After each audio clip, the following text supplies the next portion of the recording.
Hi, I'm Mitch Gallagher from Sweetwater. I have a special guest joining me here today for Believe in Music Week. We're with Paul Reed Smith. It's great to see you. How you doing, everybody? How you doing, Mitch? You all right? Doing great, yeah. Unmasking for the Zoom interview. I wish we could do it in person. You and I know each other well enough for this to feel like it's in person. It's pretty close. I don't have the experience of walking into the booth, though, at NAMM and seeing all those incredible guitars arrayed around the walls and the potential damage to my credit cards. We had more people on our launch party than we've ever had in our NAMM booth. That was last night, right? I know. Yeah, I checked it out. Man, you guys had some great stuff going on. Yeah, one of them's hanging on the wall behind me. Yeah, and you pulled in the big guns too. Jimmy Herring, Mark Lettieri, Zach Myers, David Grissom, John Mayer. I mean, you had quite the lineup. Yeah, there were a lot of other artists too, like Bosco. There was lots and lots of artists. Lots of great musicians, yeah. And people can still watch that on YouTube, correct? Not forever. Once it's on the web, it's up. It lives forever, right? Right. It's well Remember that video you didn't want to post 10 years ago? It's still up, Mitch. But there's lots of great stuff in there. You talked with all the artists and you showed all the new products. You guys have something like 10 new products, which is amazing given the past year that you've been able to bring out all these great new things. Yeah, my team showed up. That was awesome, just absolutely awesome. And what you guys did for PRS was awesome this year. You know, our governor had all the manufacturing shut down for a couple of months. And during that period of time, you guys were selling so many PRSs, you backed the truck up to our building and took what we had, which I appreciate. You know, it's a partnership. We're making guitars and training people to make guitars. You're selling them, and we're trying to do everything we can do to make sure that your customers are beaming when they open up the case and you couldn't rip the guitar out of their dead hands. That's the whole idea, right? Right. You were talking about that last night at the launch event. You were talking about the experience of a guitar and the new guitar. Tell us a little bit about that. What does that mean to you, the experience of getting a guitar? How's it look? How's it sound? How does it feel? So there are three different parameters. I mean, some of the old cases used to smell bad, but that's because they were put together with horse glue. People don't know that. But mostly, how's it sound? How's it feel? And how's it look? But when you open the case, the craftsmanship of, if it takes your breath away, you go, and you can't breathe, you get a little bit of aesthetic arrest. Then we've done our job on how it looks at the very least. We sent a bunch of Dragons this year, some of the best sounding guitars we ever made. And people go, I got my Dragon. And, the customer came and picked it up and I said, are you telling me that you never plugged it in? And they were like, yeah, that's what I'm telling you. I wanted to kill them, right? Because we work so hard on how's it sound and how's it feel. Right. I have a promise, Mitch, that you don't know about, but I'll tell you, I said something about it last night. My promise is if there's another guitar maker that makes a guitar as good or better than what we make, not only will I buy it, I'll play it. I've said it since day one. I remember, yep. The other day, there was a guitar that came off the line that I like better than what I had, and I bought it. Yeah. Now, had it been another manufacturer, I'd have done it as well. It keeps me honest. It keeps my crew honest. I really like this guitar. Oh my God, I had a Sweetwater experience, except I didn't have to send it to you to get it. I took it out of my own place, but there it is, But you didn't get the candy either. Well, I thought about the candy, but I'm on a diet right now. No Tootsie Rolls. That's awesome, man. Well, one of the amazing things is that you keep innovating, and where I'm really noticing it lately is in the pickups you're coming up with. The TCI pickups. You've got new NF3s. You've got pickups that you designed for the guitar behind you that we're going to talk about. Tell us a little bit about what drives you to try to improve pickups, because everybody knows a PAF is the best thing ever, right? Well, it depends on which PAF you get. Right. They had 3 different cover molds. That's not well known. They couldn't get enough covers, so they're all different thicknesses. That changes the tone of all of them. As far as I can tell, they were changing the turns depending on the model they were putting them in, so they're not the same either. I don't know. Is a 1963 Strat pickup better in the bass position? Right. Best pickup ever? Right. Is it part of our heritage? Absolutely. Right, and that's my point. I was joking, but let's talk about the Narrowfield for a minute. Narrowfields, we put in NF3s, got Guitar of the Year from 40 magazines worldwide, and the market refused to sell them. It was something new. This market is slow to move, and we discontinued it. Then Jimmy Herring picks one up, starts playing it in Panic, and now you can't find one on eBay. And we said, all right, let's re-release it because now there's demand for it. So we went and we TCI'd it. We tuned it more the way we knew how to tune it. And last night, it's the only guitar that I plugged in live on the video, and I got many texts this morning. Oh my God, that pickup sounded good. So it was something we did, died in our arms. The market said, I don't think so. That's coming back. And then we redid it, and then we reissued it and went back to Herring. He goes, I can't get this guitar out of my hands. So we did our job. Nice. So that would be one story. The Lettieri pickups and this behind us is another story. The Silver Sky pickups are another story. The LTs are another story. Even where the HFS came from, that's another story. But look, it's either the singer or the microphone. No matter what mic you put on Barbra Streisand, she's not going to sound like Paul Rodgers. So you need the guitar to sound good. Right. All right. Then it's the mic, and that's the pickup. And they all have a frequency response. They have a whistle to them. You can hear the same note in every note on a Strat pickup. There's this note that's in everything. Same thing with the PAF, same thing with all these pickups that we do. And I would say that, look, I've never told anybody this, but I'll tell you, and then you're going to tell the world because that's who you are. We have a machine where we can put the pickup on the machine and hit a button, and a readout comes out of the machine and tells us exactly what it's going to sound like before we plug it in. And that machine took us 10 years to learn how to use, and now we live by it. Those screens are all over my desk every day. It's a very sensitive equation. If it was not a highly sensitive equation, people would not have worked so hard on it and had to be so many versions. If you take a pickup with 5,000 turns on it, every time you do another turn, you're amplifying what the difference was in the wire. You're amplifying the turn difference. You're amplifying the magnet difference.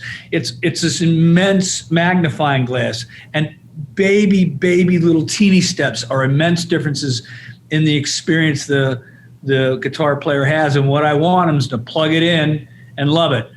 Last time I was at Sweetwater, I was playing a guitar I brought, and Kenny Greenberg, the great guitar player from Nashville, walks in and hears it. I gave it to him.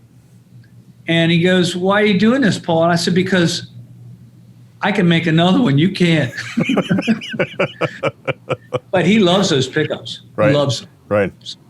That's awesome. But it's half singer, half pickup. Right. But it is the voice, and you've done so much work to do just incredible pickups. I was checking out the Paul's Guitar TCI pickups in that, and the way they go to the single coil. And man, that's really an accomplishment. Yeah, those are two little P90s put together. Right. Very cool. Well, thank you for noticing. Thank you for absolutely. telling the world. But, well, they all go on my wish list, so there you go. I can help you with that. Yeah, I bet you can. I can help you with that. I can call Chuck. Hey, Chuck. Yeah, we'll talk about that later. So while we're talking about guitars, let's talk about guitars. You guys came out with 10 new models at the launch event last night and for the NAMM Believe in Music event. And let's start with the one that's hanging behind you, which is the Mark Lettieri Fiore. And we talked to Mark a few days ago, and he was playing that guitar, and it sounds phenomenal. Yeah. Did you watch the video? Which video? So he released a video right after our event last night that's astounding. Oh, no, I didn't see it.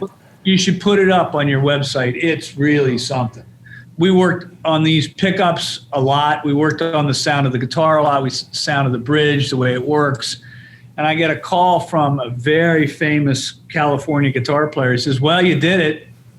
You made a guitar from our state." Because in the LA world, that was what they were recording all the records with. Not that guitar, but a version of two single coils and a humbucking, right? Right. So that's actually the call came from Tim Pierce. I could say that. Yeah, sure. Tim was like, "Oh, you made one, huh?" I had another artist write me this morning. He said, "I wanted one of them, and you wouldn't do it for me." All the politics, right? So tell us about. Something.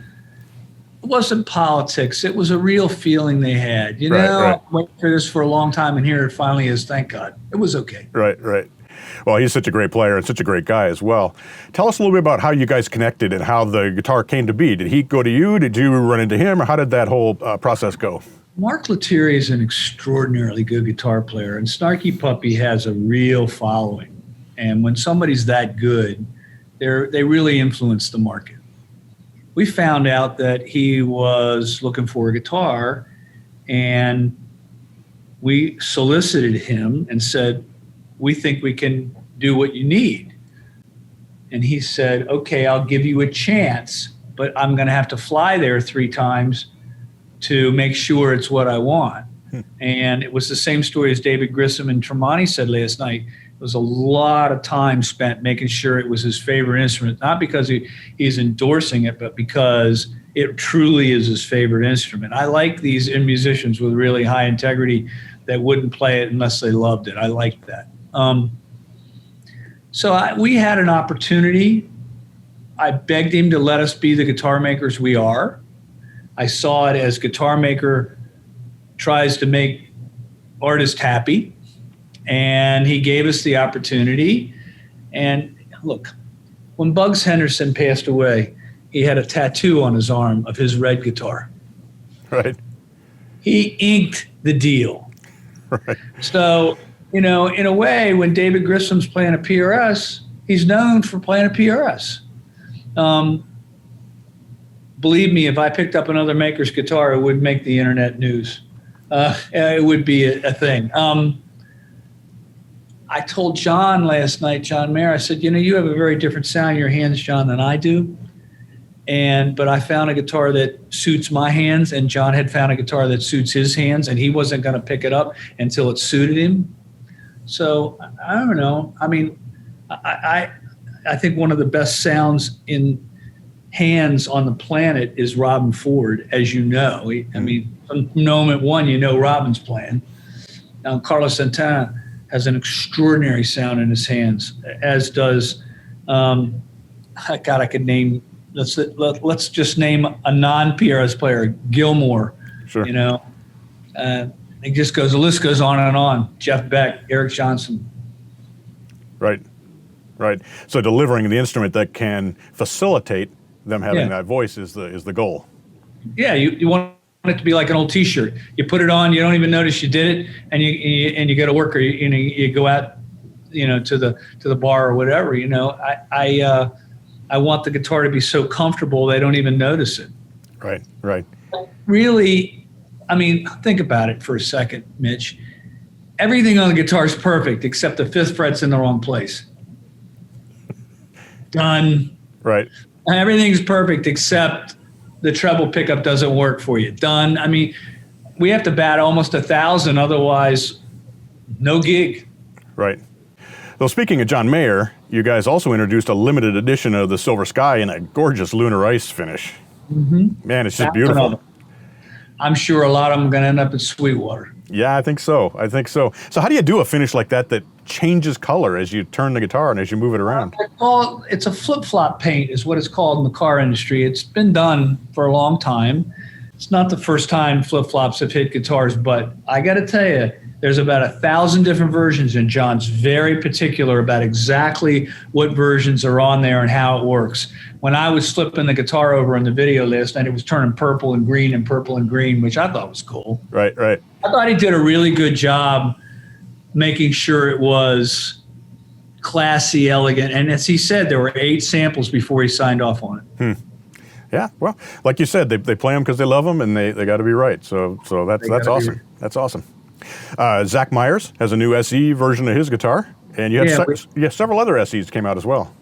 Yeah, the acoustic parlor guitar things happening. The Zach Myers was refreshed. There was a lot of things that were subtle that we did. There's a demand for the instruments right now, and having a new color of a model doesn't really damage our ability to make sure that what's on order goes out. So we were being very careful about that.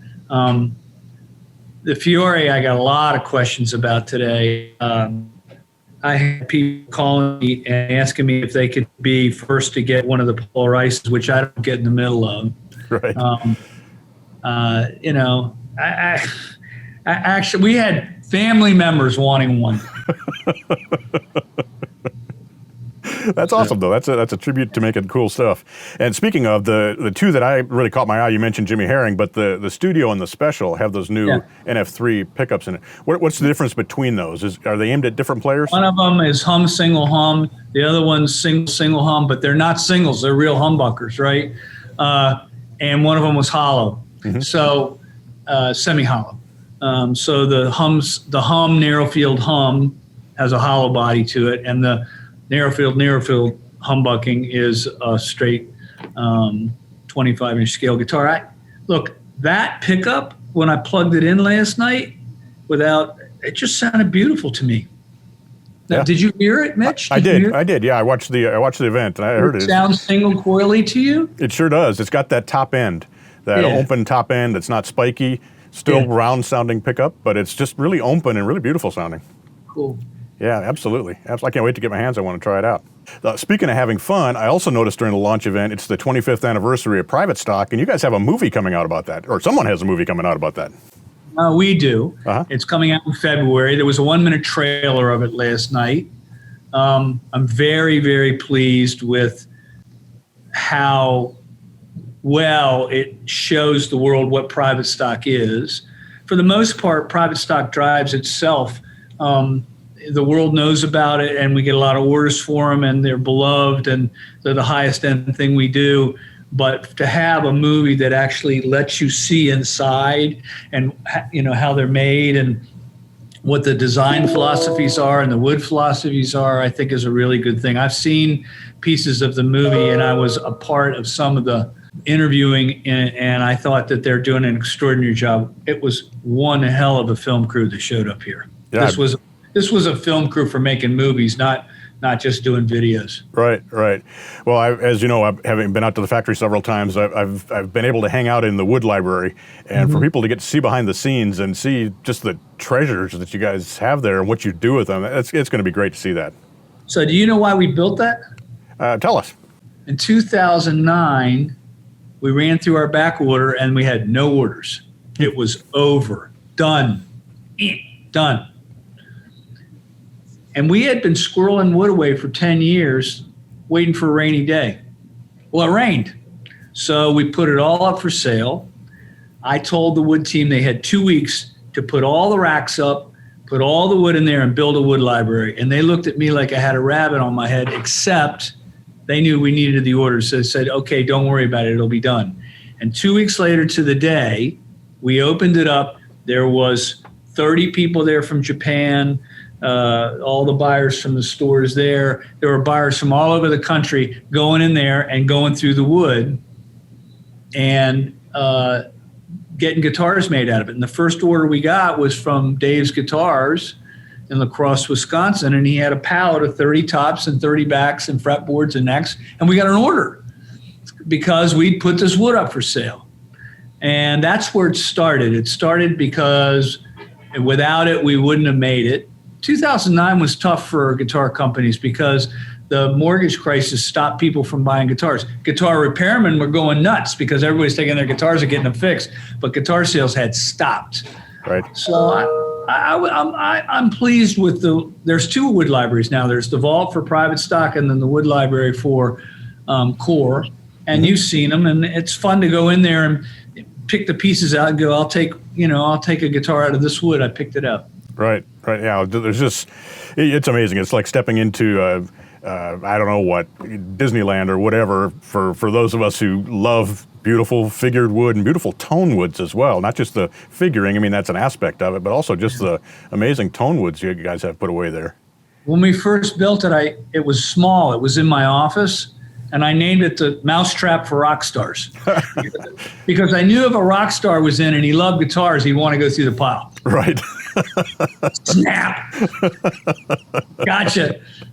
Because the curls in that pile were as big as my fingers. Mm-hmm. And any guitar player who's been around guitars and loved them their whole lives is going to want to look through the pile. So right. So where do you find that wood these days? Do you go out seeking it, or does it come to you, or how do you find that amazing timber? It's all seeked out, every single stick of it. We buy logs. We buy logs and cut them up. We have suppliers that do it. I'm on the phone with the wood suppliers all the time. We have a crack team of people here that know how to log. Used to be either furniture makers or log yard managers that know exactly how to buy lumber, how to cut logs up, how to do it. And here's an interesting thing with global warming. The wood starts to rot immediately.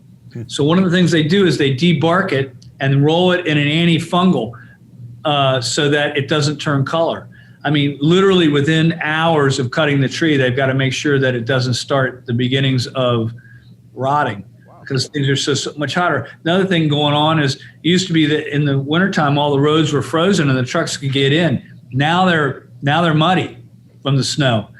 And so it changes the amount of times that you can go in and get the wood, but we seek it all out, every stick of it. One of the highlights that I look forward to every year is getting the private stock calendar that has the beautiful pictures of some of the instruments that you made. It's just fun to look at them. I guess there's probably 120 pictures they go through until they decide what the 12 is, Right. I pretty much stay out of that because my marketing team flat out knows what they're doing, and the people in private stock know which the most beautiful ones are, and I just kind of leave it alone. Right. Well, I can't imagine that any of them would not be perfect for the calendar, so I don't envy them that job of having to winnow it down like that. Well, you don't want them all the same color. Well, that's true. See, there's these little aspects that I don't think about, and that's why I don't make guitars. I didn't think about it either till they showed me the first one, and the one in January and the one in February, both red. I thought they should be separated some. I didn't even think about it either. Right. All those little things. Right on. Look, Mitch, you get to talk to the world about all this gear, and I get to talk to the world about all this gear. And it's really, when COVID happened, I came in after Christmas and I just was like, man, this place is magic because I get to be in the middle of stuff I love. You get to be in the middle of stuff you love. It's really interesting. I know it's hard work, but that old saying might be right. If you do something you love, you don't work a day of your life. I'm not sure it's true, but it's close to true. I think it's close to true too. Yeah, it's a privilege, actually, is the way that I see it. It sure is fun, that's for sure. Speaking of rock stars, I've been following the long distance calls you've been doing. It looks like you're having some fun with those. I wouldn't have called it fun. No? No, I'll explain. You have to throw yourself to the wind. If you don't throw yourself to the wind and let it be a completely honest conversation, it's not interesting. Right. It can't be scripted. That's not the way it works. If you think you can script something with Carlos Santana, you got another thing coming. That doesn't work. So to me, it's risky. I throw myself to the wind, ask the questions I always wanted to ask. They ask the questions they want to ask. Last night, John Mayer started to play a new way that he's discovered. And I was fascinated. He threw himself to the wind. It sounded somewhere between Broadway, Jeff Beck, John Mayer, and Beautiful. And it was a really interesting new twist on how to approach the guitar. And for someone watching the TV, as Carlos Santana says, that's the food you can't get at the grocery store. That was cool. For me, it's an honor to do those things, but a little bit scary because it's like going in the deep end and not knowing how many sharks are in there. Well, I've done a lot of them, and I know exactly what you mean. The interviews are always, I have a blast doing them. To me, the big challenge is so many of these artists on the level that you're interviewing have been interviewed a billion times. And so finding a fresh conversation to have with them is the challenge. And like you said, you can't script that. No. Well, you can try. Sure. You can think about it.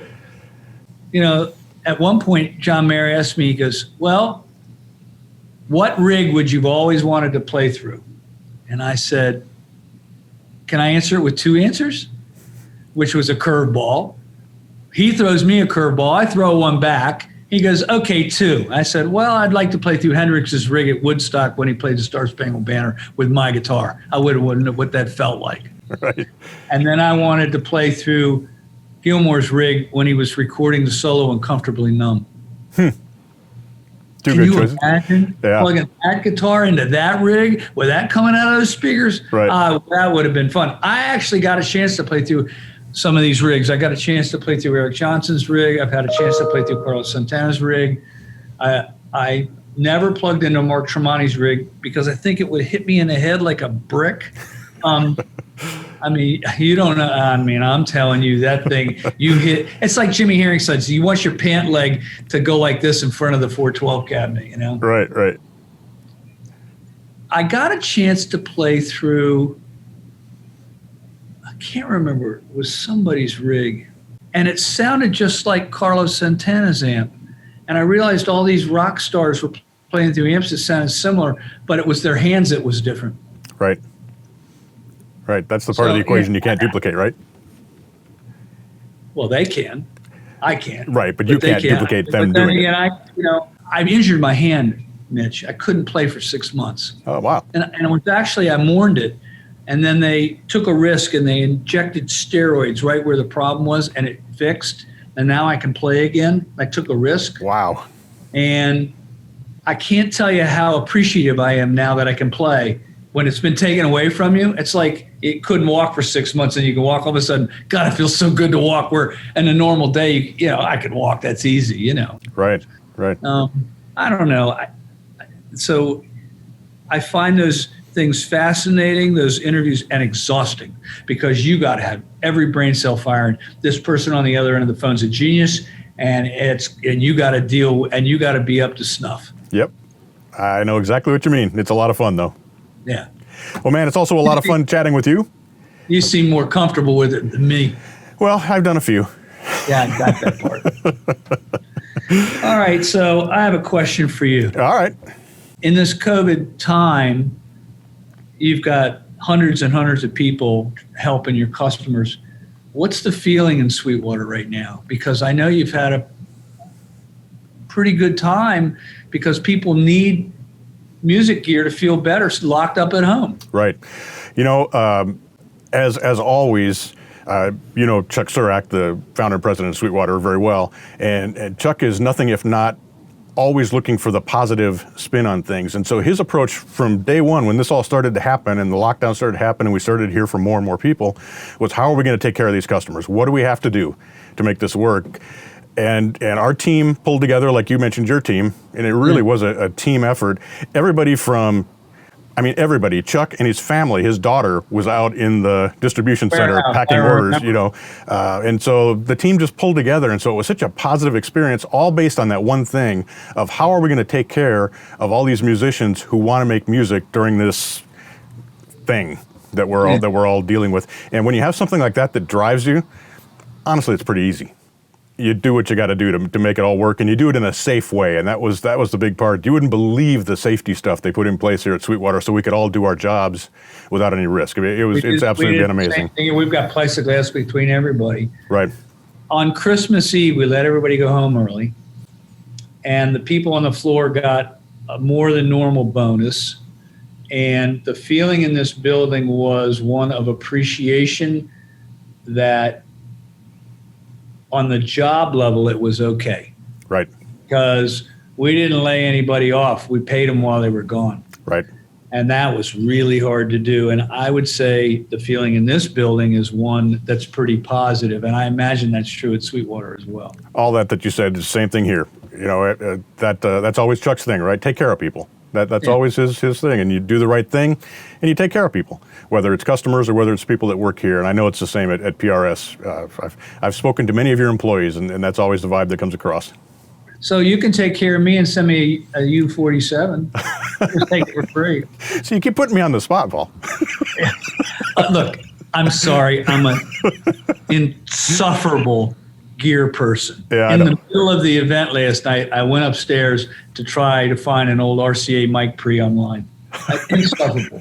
Absolutely insufferable. It never ends. Well, I've been in your studio, and I know that you have an enviable collection of things. But it's great because you actually use it. You make music with it. And that's the point, right? The gear is great, but you gotta make music. So now I can play again. There you go. Congratulations. Glad to hear that, actually. That's scary. Mitch, thanks for having me on. Always a pleasure. Appreciate it. I got to tell you, normally I'm like this, right? So it doesn't matter that it didn't shave. Sorry, my bad. We're good. You look beautiful. You look beautiful. To everybody, I send my appreciation. Will do. Great to see you, Paul. We'll talk soon. Bye-bye. All right, take care. And thank you for joining me here. I'm Mitch Gallagher from Sweetwater. This is Believe in Music Week, the big NAMM event that's going on. I hope you enjoyed my conversation with Paul Reed Smith.